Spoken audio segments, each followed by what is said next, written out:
Ya, ketemu lagi ya lanjutannya ya. Jadi ketika kita menghadap ke Allah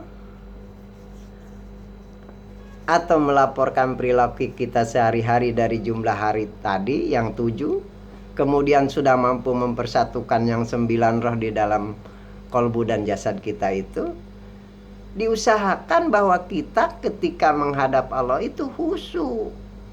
Jangan ingat-ingat duniawi ya, jangan ingat utang, jangan ingat duit, jangan ingat proyek. Nah ini akan memisahkan kita dengan Allah karena tingkat kehusuan kita acak kadut merenya, acak-acakan kemana mendi, tidak akan nyampe itu.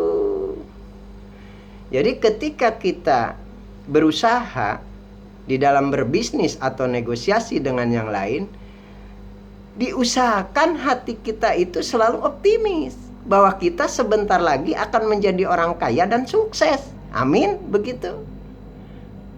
Nah, kemudian ketika kita menghadap ke Allah, jangan mengingat-ingat segala macam hal duniawi, karena beda hubungannya. Ingatlah ketika kita menghadap dan bersembahyang kepada Allah, bahwa kita sebentar lagi akan meninggalkan dunia ini, akan dipanggil oleh Allah. Lantas apa yang kita bawa? Tentunya tadi, perilaku kita sehari-hari, tabiat dan kita sesama makhluk. Iya, karena Allah mencintai orang yang mencintai sesama makhluk, tentunya. Karena hablum minallah itu ya hablum minanas.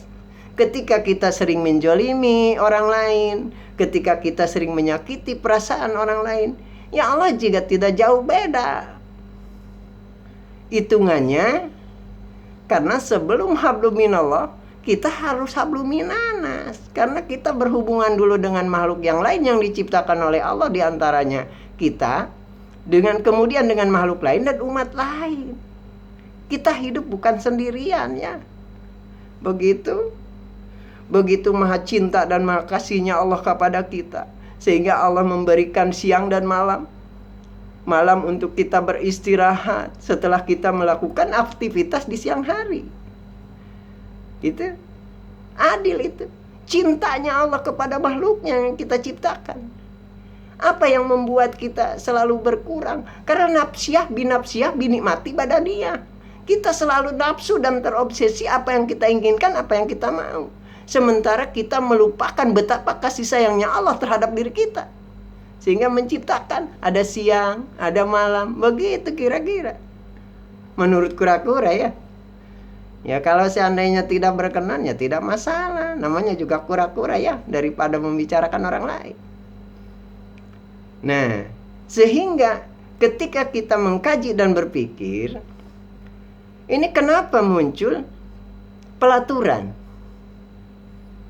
1, tidak boleh minum, tidak boleh bohong, tidak boleh membohongi orang lain, tidak boleh memain perempuan, tidak menyakiti orang lain.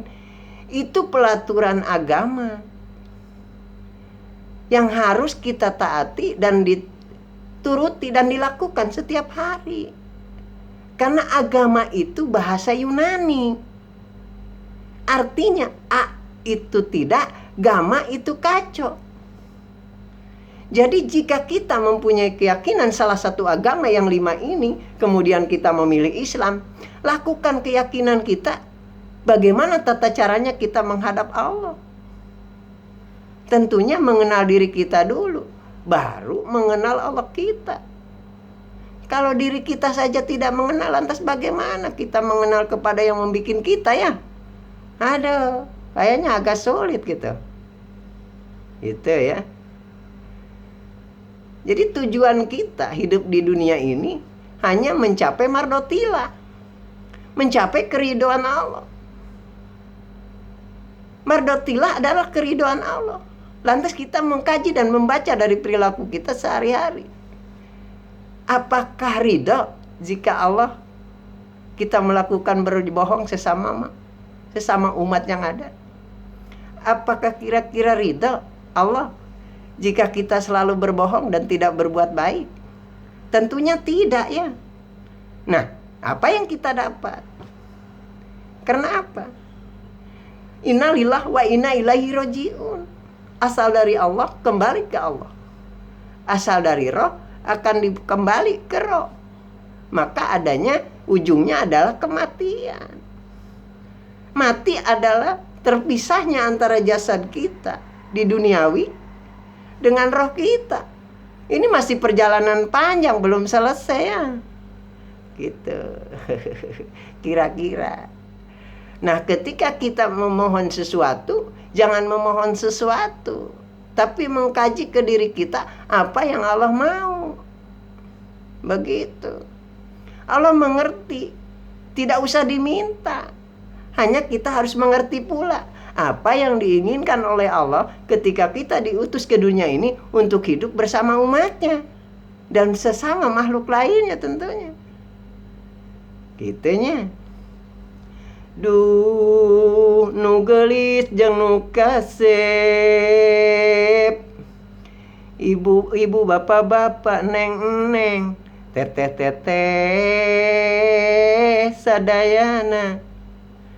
Lamun urang hirup di alam dunya teh kurang kudu introspeksi diri jeung ngaji diri ka sesama. Kumaha anu dipentak ku agama urang eta aturanana. Itu artinya tidak, agama itu kacau. Lamun urang jelema ngarasa henteu kacau tur punya agama, tentuna urang berbuat anu hade pikeun balarea. Lain silih sikut, lain silih salahkeun, lain silih gorengkeun sesama. Tah kitu dulur-dulur. Gitunya. Nah, sedangkan Allah ridho. Kemudian Allah akan mengerti apa yang kita mau. Asalkan kita meniru akhlakul karimah tadi, melakukan perbuatan sehari-hari yang diridhoi oleh Allah. Gitu. Hapunten ya. Batuk sekadiknya. Jadi aya istilah, karena kita kalau kita ingin sesuatu dan Allah mengerti, Allah telah menunjukkan contoh suri teladan kanjeng Nabi kita Rasulullah Shallallahu Alaihi Wasallam. Maka tiru akhlak Rasul, tiru perilaku Rasulnya. Agak sulitnya, karena orang kalau minta sesuatu itu lama diijabahnya, bukan berarti Allah tidak mengerti. Hanya kitanya yang belum paham. Gitunya. Iham satun ubni bihim warawa palil khotimah al mustofa wal murtada bagnahuma wal fatimah. Muhammad Syaidina Ali Hasan Hussein jeung Fatimah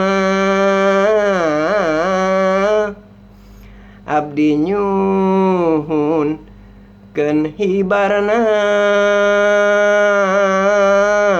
sing maot husnul khotimah. Amin. Nun Gusti Pangeran abdi muga Gusti ngaijabah turta Gusti ngahampura kana dosa abdi. Itunya karasana kerasa karat